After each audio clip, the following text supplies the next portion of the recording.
पहले पता चल गया था कि इस विषय पे आयोजन होना है और आपको पत्र पढ़ना है।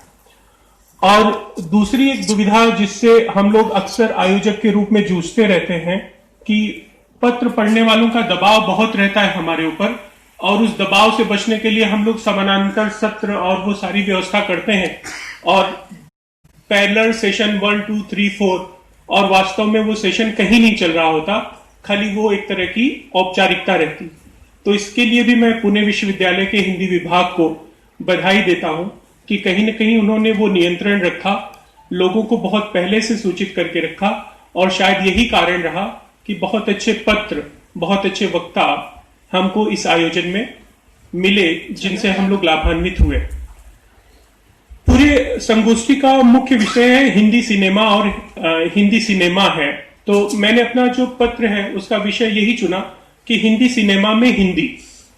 कल जब वागीश सारस्वत जी का एकल पाठ यहां हो रहा था तो मैंने उनसे कहा कि सर मैं आपसे एक मासूम सवाल पूछूंगा, लेकिन उस मासूम सवाल के साथ मुझे ये उम्मीद नहीं थी कि वो उसका मासूम सा जवाब देंगे। तो जब वो, हम लोग बनारसी में बोलते हैं कि जब वो जलेबी छानने लगे तो फिर मैंने उनसे सवाल नहीं पूछा, मैंने कहा कि छोड़ देते हैं, माफ कर देते हैं। लेकिन आज फिर मैं वही सवाल उसी कटघरे में अपने आप को रख के फिर से वही शुरू करता हूं कि हिंदी सिनेमा में हिंदी को भी छोड़ देते हैं, क्योंकि अध्यक्षा जो हैं आदरणीय श्रीवास्तव मैडम, मैं देख रहा था कि हिंदी को लेके उनका बहुत काम है। तो लेकिन फिर वही बात आती है, हिंदी सिनेमा में जो ये विशेषण के तौर पे हिंदी लिखा है, या हिंदी सिनेमा जो अपने आप में एक संज्ञा के रूप में है, उसमें हिंदी कहां पे है, या उसमें हिंदी क्या है? क्या वह भाषा जो साहित्य की भाषा है, खड़ी बोली है, मानकीकृत हिंदी है, उस हिंदी के साथ हम हिंदी सिनेमा को देखते हैं, या वो प्रदेश या वो हिंदी बेल्ट जहां से हिंदी आती है हम उस बेल्ट को हिंदी सिनेमा में देखते हैं? आखिर ये सिनेमा हिंदी सिनेमा क्यों है? एक शब्द और बहुत सुनने को मिला, भारतीयता। सिनेमा में भारतीयता, अभी भारतीयता होती क्या है हमें तो समझ में नहीं आता। आपको आता होगा कि भाई जब हम कहते हैं कि ये बॉलीवुड है या हिंदी सिनेमा है, उसके अलावा क्षेत्रीय सिनेमा है, मराठी सिनेमा है, बांग्ला है, तमिल है, जिसका पूरे सिनेमा के बिजनेस पे करीब 50% का कब्जा है, वो अपने आप को भारतीय सिनेमा नहीं मानता, क्योंकि वो अपनी भाषा, अपनी संस्कृति में दखल नहीं चाहता। वो चाहता है कि मराठी सिनेमा या बांग्ला सिनेमा के रूप में उसे पहचाना जाए। तो इस टोटलिटी में जब भारतीय का मतलब अगर खाली ये हो जाता है कि वो सारा सिनेमा जो भारत में बन रहा है वो भारतीय है, तो फिर उसमें भारतीयता कहां पे है? भाई बांग्ला सिनेमा में आप भारतीयता कहां से लाइएगा? मराठी सिनेमा में कहां से लाइएगा? फिर ये जो हिंदी सिनेमा है, क्या वो भारतीय सिनेमा है? तो ये कुछ बुनियादी सवाल हैं जिसपे बहस की बहुत बड़ी गुंजाइश है।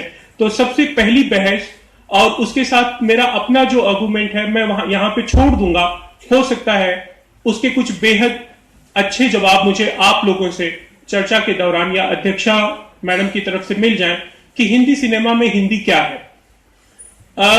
इस चीज को लेके गुलजार साहब के बहुत सारे इंटरव्यू हैं, और गुलजार साहब लगातार ये कहते रहे कि ये हिंदुस्तानी है, जो कि नहीं है, हम सभी जानते हैं।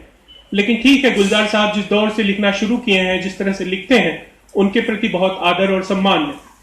शब्दों के सबसे बड़े जादूगर और शब्दों से सबसे ज्यादा खेलते हुए उसको व्यवसाय का रूप देने वाले जावेद साहब रहे। जावेद साहब ने भी इसके बारे में बहुत कुछ लिखा है।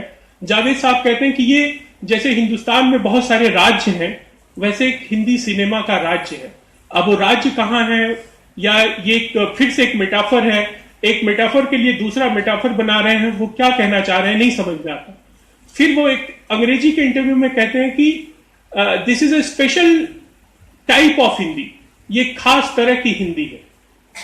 मैडम जहां से आती हैं, दिल्ली से, इंग्लिश के एक बहुत बड़े विद्वान हैं, हमारे एडवांस स्टडी के फेलो भी हैं, डॉक्टर हरीश त्रिवेदी। उनका जो आर्गुमेंट है हिंदी सिनेमा में हिंदी के लिए, वो सबसे ज्यादा अभी तक स्वीकृत है। वो ये कहते हैं कि this is the all type of Hindi, all kind of Hindi which we can see in Hindi cinema. Hindi के जितने भी रूप हैं, वो सारे रूप आपको अगर कहीं मिल सकते हैं तो वो हिंदी सिनेमा में मिलते हैं। तो वो हिंदी ना होके हिंदी का ऑल काइंड है, मतलब उसका सभी तरह का प्रकार है। अब मेरा इसमें आर्गुमेंट है जो मैं आपके सामने छोड़ता हूं कि नहीं, ये सभी प्रकार की हिंदी नहीं है।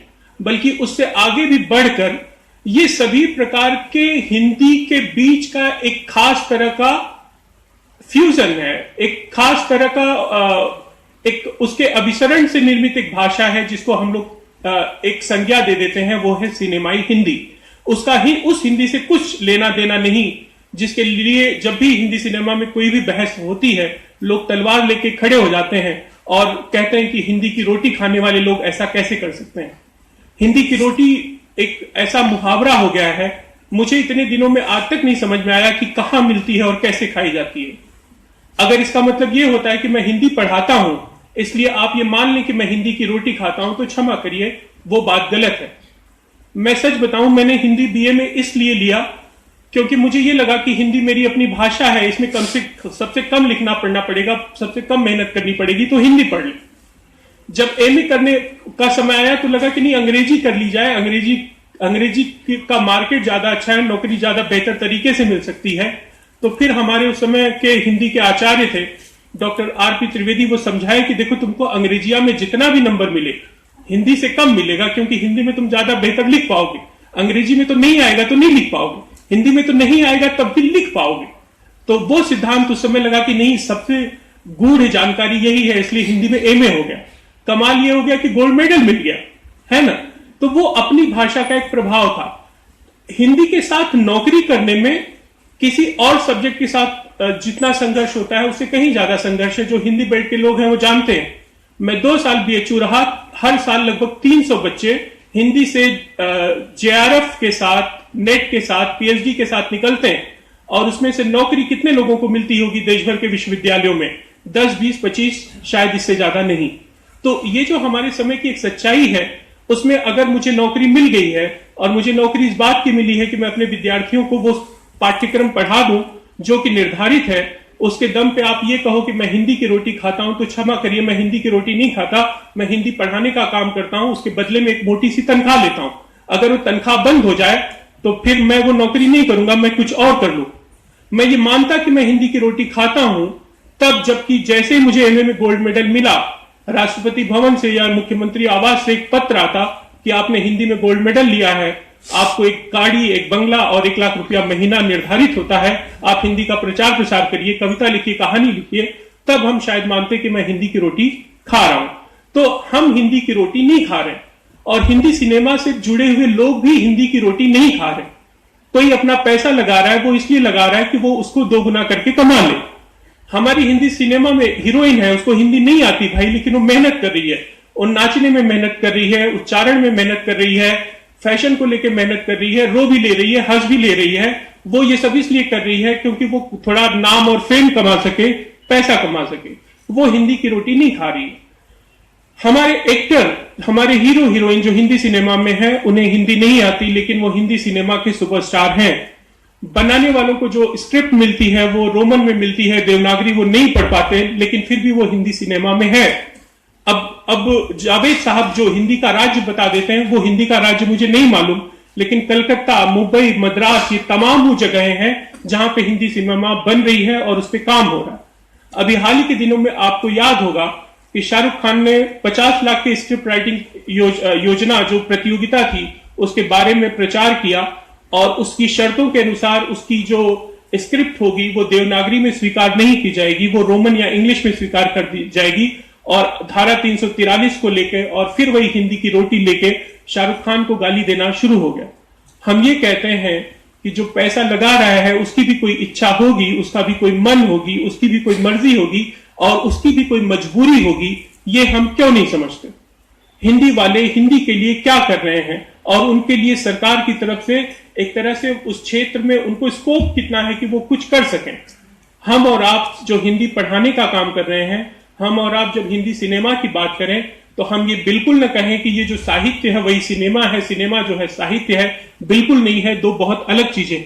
ये ठीक वैसे ही है जैसे मैं किसी कैमरामैन से कहूं कि भाई साहब आप मेरी एक फोटो खींच दीजिए, तो जब मैं फोटो खिंचवा रहा हूं तो वो कैमरामैन जिस मनीष मिश्रा की फोटो खींचेगा, जरूरी नहीं कि वो वही मनीष मिश्रा हो जो सामने दिखाई दे रहा हो। भाई उसका एंगल सही हो सकता है, गलत हो सकता है, उसकी अपनी तकनीक हो सकती है। तो जब एक कला दूसरे कला में जा रही है तो उसको उसके अपने मापदंडों के अनुसार ढलना पड़ेगा, बदलना पड़ेगा। और अक्सर 90% मामलों में आप देखोगे पूरी दुनिया की सिनेमा में जब भी किसी नॉवेल को लेके, किसी कहानी को लेके फिल्म बनती है, तो लेखक जो है उसको यह शिकायत जरूर रहती है कि वो जैसे कहना चाहता था वैसे बात नहीं हुई, या वो नाराज रहता है। सबसे बड़ा उदाहरण 3 इडियट का है, बहुत कामयाब फिल्म रही। लेखक बेचारा कहता रहा कि नहीं ये मेरी कहानी है 3 इडियट, लेकिन जब आप फिल्म देखिए तो वो पूरी कहानी का मूल जरूर है, लेकिन वो कहानी पूरी तरह से अलग हो जाती है। उसके संवाद, उसके गीत, और वो पूरी तरह से रिफॉर्म करके एडॉप्टेशन की प्रक्रिया में एकदम नई तरीके से कुछ निकल के आती है। वो केस लड़ते हैं, शायद लड़ भी रहे हो, लेकिन उनको हासिल होने वाला कुछ नहीं है। इस तरह के मंचों पे जब ये समय आता है कि ऐसे में आप ऐसे विषयों के लेके किसी को कोट करिए, तो वो भी बड़ा भयानक होता है कि आप किसका नाम लीजिए, किसको कोट करिए। हाल ही के दिनों में रवीश कुमार ने बाहर की किसी यूनिवर्सिटी में जब हिंदी को लेके भाषण दिया तो उसने एक बहुत जरूरी बात कही। बोले कि हिंदी के नाम की चिंता आप मत करिए, हिंदी के काम की चिंता करिए। तो हिंदी सिनेमा में भी जब आप हिंदी सिनेमा की बात करिए, उसकी भाषा को लेकर बात करिए, तो ये आप भूल जाइए कि आप किसी विश्वविद्यालय में हिंदी पढ़ाते हैं। खड़ी बोली कुछ होती है, वर्तनी की शुद्धता कुछ होती है, और उसका मानकीकृत रूप कुछ है। क्योंकि जब आप सिनेमा में उस चीज को लेके जाएंगे ना, तो सिनेमा उसको अपने तरीके से ढालेगी, उसको ठोक के बजा के देखेगी, और वो उसके समीकरणों के हिसाब से ठीक होगी तो वो अपनाएगी, नहीं तो छोड़ देगी। प्रेमचंद आपके लिए बहुत बड़े लेखक हो सकते हैं, हो सकता है सिनेमा वाले के लिए न रहे हो, इसीलिए कामयाब नहीं हुए। तो इस जरूरी संदर्भ को आपको समझना होगा। और दूसरी जो बात जो बार बार यहां पे मंचों से कही गई, मैं उसके बारे में भी एक आर्गुमेंट करता हूं कि हिंदी सिनेमा ने हिंदी का बहुत प्रचार प्रसार किया। ऐसा कम से कम आंकड़े तो नहीं बताते हैं। अगर हम लोग व्यवसाय की दृष्टि से देखें तो 2016 के जो आंकड़े मुझे मिले कि हिंदी सिनेमा का या भारतीय सिनेमा का जो पूरा कारोबार है, उसका 47% कारोबार बॉलीवुड या हिंदी सिनेमा करता है। बचा हुआ लगभग 50% कारोबार रीजनल सिनेमा का है। उसमें भी बहुत बड़ा भाग तमिल और मलयालम फिल्मों का है। भोजपुरी और बांग्ला तो बहुत पीछे हैं। फॉरेन रेवेन्यू में खाली 7% बिजनेस हम बाहर से कर रहे हैं। उसमें से उस 7% में से भी 4% कनाडा और यूएसए से हो रहा है, क्योंकि हम अच्छे से जानते हैं कि कनाडा और यूएसए में माइग्रेटेड जो प्रवासी भारतीय हैं वो बहुत ज्यादा हैं। वो यहाँ 200 रुपया देके जो टिकट हम खरीद लेते हैं, हो सकता है वो $100 देके खरीदते हो, लेकिन देखने वाले लोग वही। अब रही बात ये कि अजय देवगन का आता माजी सटकली, ये वाक्य अगर बिहार और यूपी का लड़का बोल देता है और इसको सुन के मराठी भाषी ये कहे कि उससे मराठी का बहुत प्रचार प्रसार हो जा रहा है, ये तो उसका भ्रम ही होगा, क्योंकि मराठी वहां व्यवहार की भाषा नहीं हो रही है। ठीक उसी तरह कि अगर मैं उत्तर भारतीय हूं और कोई मेरा मराठी मित्र धीरे से मेरे कंधे पे हाथ रख के कहता है का हो बबुआ, का हाल चाल बा, इसका मतलब उसको हिंदी सिनेमा से या भोजपुरी सिनेमा से भोजपुरी या हिंदी उसके व्यवहार की भाषा हो गई, ऐसा बिल्कुल नहीं हुआ। तो कम से कम बिजनेस भी ये नहीं बताता कि हिंदी का बहुत बड़ा प्रचार प्रसार हुआ है। चीन अपने पूरे सिनेमा के व्यापार का 44% और शायद उससे भी ज्यादा, क्योंकि आंकड़े जो हैं वो 2016 के हैं, वो बाहर के बिजनेस से मतलब विदेशों से कमा लेता है, हम नहीं कमा पाते। आखिर इसका कारण क्या है? इसका कारण यही है कि चीन की जो फिल्में बन रही हैं उनके सामने उस तरह की मजबूरी नहीं है जिस तरह की मजबूरी हिंदुस्तान में है।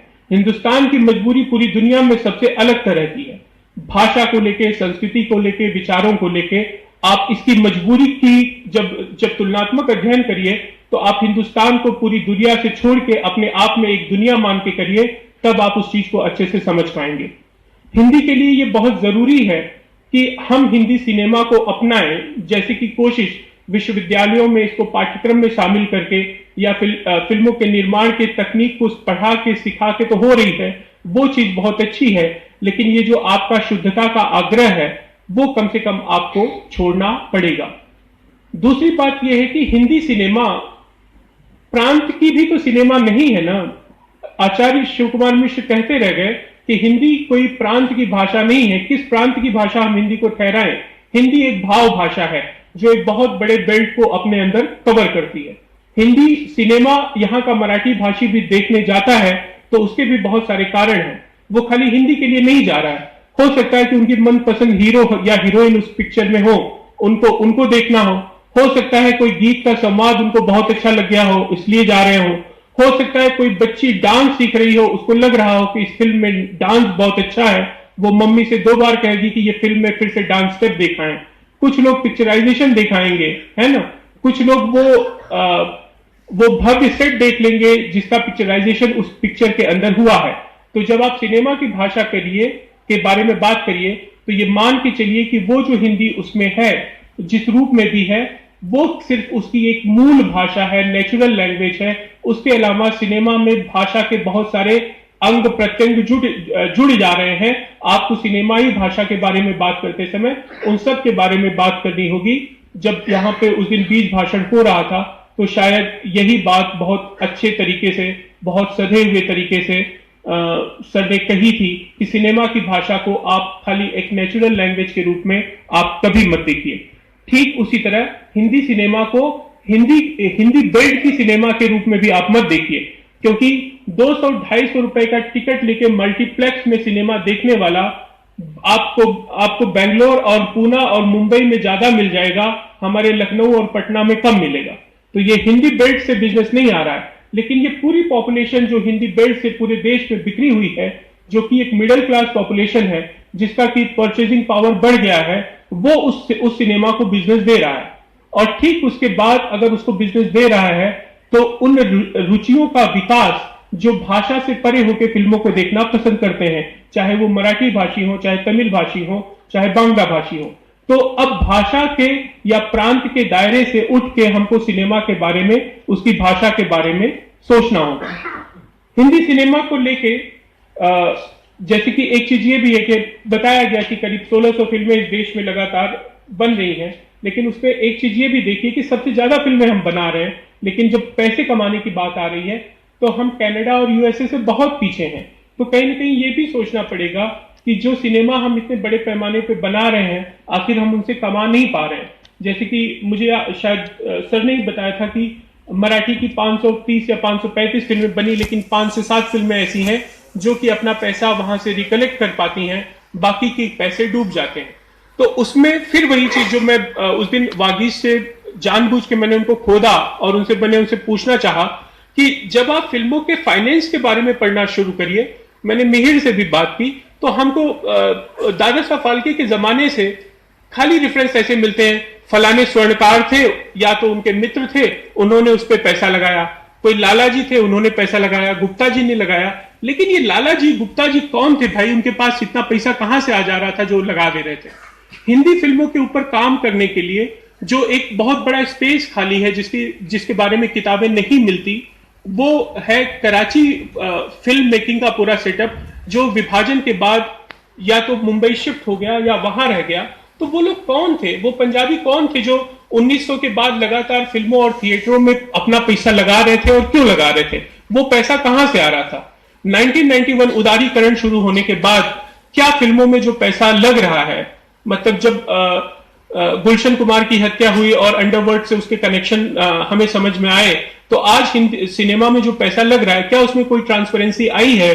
आप 18% जीएसटी दे रहे हैं, आपको इस बात का दुख है, लेकिन वो 500, 200, 400 करोड़ की जो आप फिल्में बना रहे हैं, वो 400 करोड़ के फाइनेंस का रास्ता क्या है?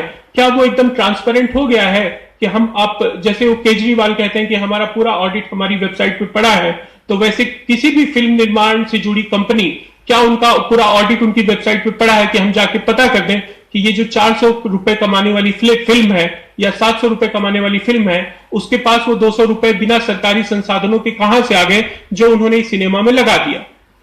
वो पैसे का स्रोत जो है वो बहुत जरूरी है ये जानने के लिए कि हम कौन सी फिल्म बना रहे हैं और कैसी फिल्म बना रहे हैं, वो आपको कहीं ना कहीं चलाता है। मैं फिल्मों से सीधे तौर पे नहीं जुड़ा हूं, लेकिन बहुत नीचे के स्तर से 1-2 उदाहरण आपको दूंगा, उससे आप दबाव महसूस कर सकते हो। हम लोग मनोज तिवारी के साथ उनके कुछ कार्यक्रमों को लेकर काम कर रहे थे। ये तब की बात है जब वो पहली बार गोरखपुर से सपा की टिकट पे योगी आदित्यनाथ जी के खिलाफ चुनाव लड़ रहे थे। तो उन्होंने हम लोगों को आमंत्रित किया, हम लोग गए, तो हम लोगों ने मजाक में उनसे पूछा कि मनोज भैया आप पगला गए हैं, योगी जी के खिलाफ चुनाव लड़ रहे हैं? तो बोले अरे हम शाम को आशीर्वाद ले लेते हैं भाई उनसे। तो बोले कि ये तो सपा ने टिकट दिया तो हमें लड़ना है, हम अपना धर्म निभा रहे हैं।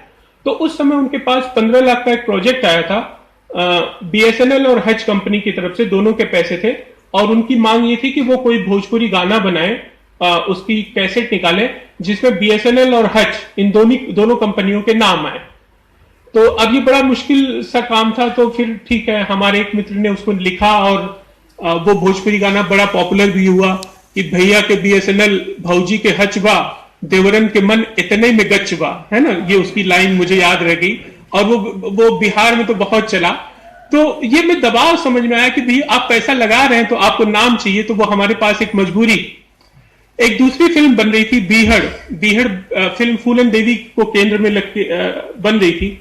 तो उसमें जब फिल्म बनने लगी तो जैसे उस दिन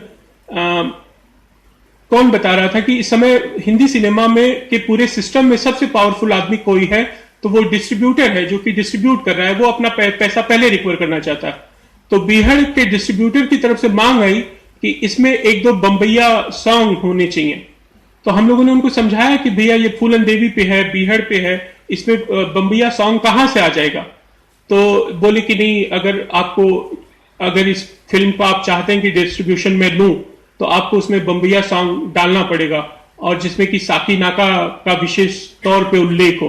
तो फिर हम लोगों ने दिखाया कि भाई एक डाकू है जो डाकू बनने से पहले फिल्मों में हीरो बनना चाहता था, तो रात को जब थका हार के वो पुलिस से किसी तरह जान छुड़ा के लेटा हुआ है तो उसको सपना आता है कि वो बंबई में है, और फिर वो बंबई में एक आइटम सॉन्ग करता है, तेरी माँ का साकी नाका, कुछ इस तरह का गाना वो बना था, और वो फिल्म की कामयाबी में उस गीत का बहुत बड़ा योगदान रहा। तो पर्ची मुझे मिल गई है। आप पूरे इस पेपर के दौरान मेरा जो मेन आर्गुमेंट है वो यही है कि सिनेमा के फाइनेंस का जो पार्ट है वो ट्रांसपेरेंसी के साथ, उदारता के साथ हमको देखना होगा, और रीजनल सिनेमा की अच्छाई उन मजबूरियों के साथ नहीं है जिन मजबूरियों के साथ हिंदी सिनेमा खड़ा हो रहा है। तो जब भी आप हिंदी सिनेमा की भाषा या उसके विषय पे बात करें तो उसके दबाव को उस क्षेत्रीय सिनेमा के दबाव से बिल्कुल अलग करके देखें, और हिंदी पढ़ने पढ़ाने और हिंदी के प्रति सभी तरह के सम्मान के बावजूद जब आप सिनेमा में हिंदी की बात करें तो आप उस हिंदी से अपने आप को अलग करके हिंदी सिनेमा की जो अपनी जरूरत है उसकी जरूरत का भी ख्याल रखें, फिर उसकी विवेचना करें। इन्हीं शब्दों के साथ आप सभी का बहुत बहुत धन्यवाद।